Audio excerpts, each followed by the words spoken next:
हुआ है। माफी मांगने को लेकर वासुदेव देवनानी माफी मांगे और उसके बाद ही सदन में प्रवेश करे।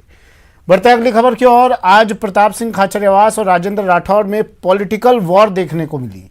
एक और जहां खाचरियावास ने बीजेपी को घमंड में चूर बताया तो राजेंद्र सिंह राठौड़ ने भी उन पर पलटवार किया।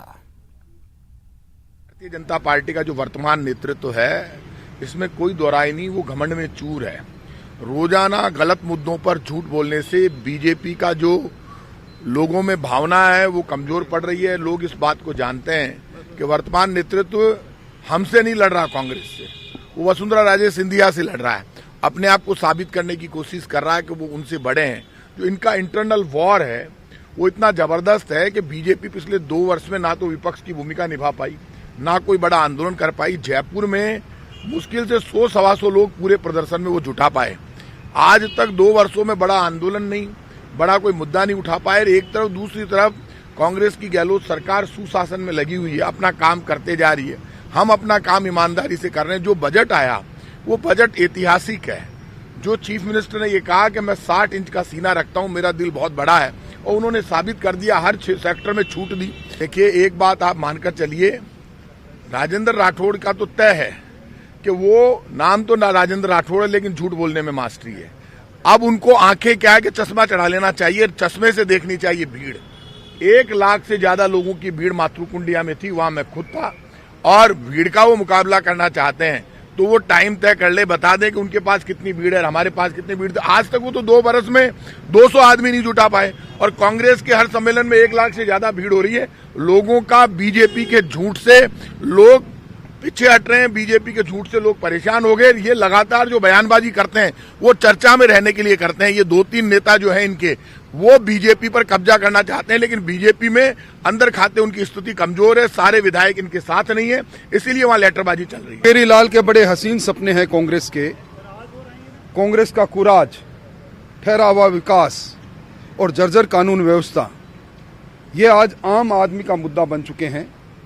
और मैं समझता हूं कि छद्म रूप से कुछ लोगों की भीड़ इकट्ठी कर लेने, नरेगा में लगे मजदूरों को लाकर खड़ा कर देना, इससे लोकप्रियता सिद्ध नहीं होगी।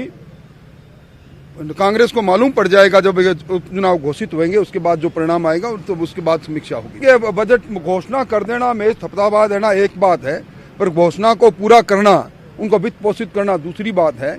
और वही असलियत है बजट की, जिससे ये कोसों दूर है कांग्रेस की, गहलोत की सरकार। वहीं वसुंधरा राजे के देव दर्शन पर प्रदेश में सियासी पारा चढ़ गया है। जहां एक और बीजेपी ने इसे राजे का निजी मामला बता रही है, वहीं कांग्रेस बीजेपी नेतृत्व पर दबाव को वजह बता रही है। देखिए, देव दर्शन हमारी संस्कृति है, हमारी हिंदू संस्कृति है। हम सब लोग देवताओं के दर्शन करके अपने घर से निकलते हैं, इसलिए इसमें कोई बेजा बात नहीं। ये वो उनका निजी कार्यक्रम है और किसी भी व्यक्ति को अपना निजी कार्यक्रम करने का पूरा हक है। इसको राजनीतिक चश्मे से नहीं देखा जाना चाहिए। विधायक भी उनके साथ सांसद विधायक। हाँ, हम उनसे दूर हैं भाई। ये कौन सा सवाल पैदा हो गया? वो भारतीय जनता पार्टी में है, भारतीय जनता पार्टी के नेता है। आप भी जाएंगे?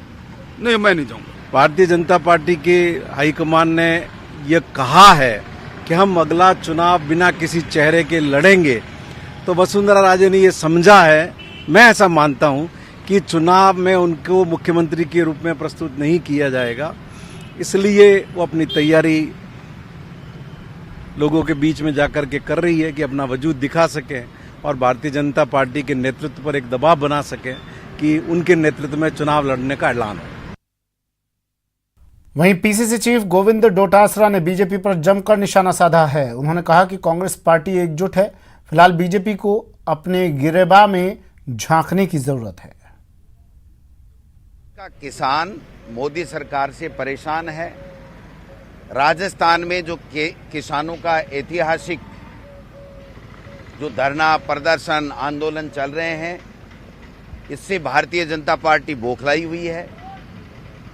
नरेगा को राजेंद्र जी राठौड़ साहब जब पंचायत राज मंत्री थे, मारने का काम किया।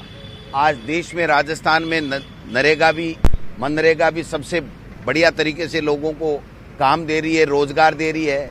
और राजेंद्र जी राठौड़ साहब को तो जो उपनेता का पद मिला है ना, मुश्किल से इतने साल बाद में, वो भी छोड़ने की नौबत आ गई। वो कह रहे हैं मैं तो छोड़ दूं, मेरे पे तो रहम करो।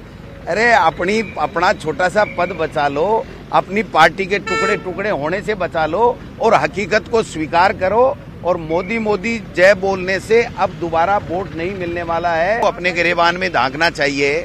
जो विधानसभा के जो उनकी जो पार्टी की मीटिंग थी उसमें क्या हुआ उसको उनको मनन चिंतन करना चाहिए।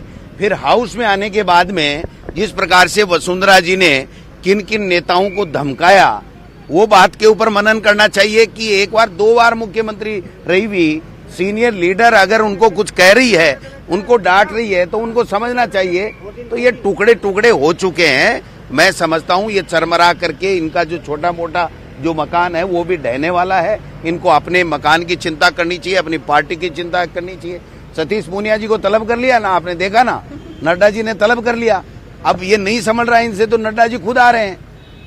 तो अपनी पार्टी की चिंता करें। कांग्रेस पार्टी एक है, एक रहेगी और दोबारा सत्ता में आएगी। अगर ये इनको छोटा मोटा समझाइश कर जाएं और ये थोड़ी बहुत इनकी टूटत कम हो जाए तो प्रतिपक्ष की निभाने लायक ये लोग रह जाएं।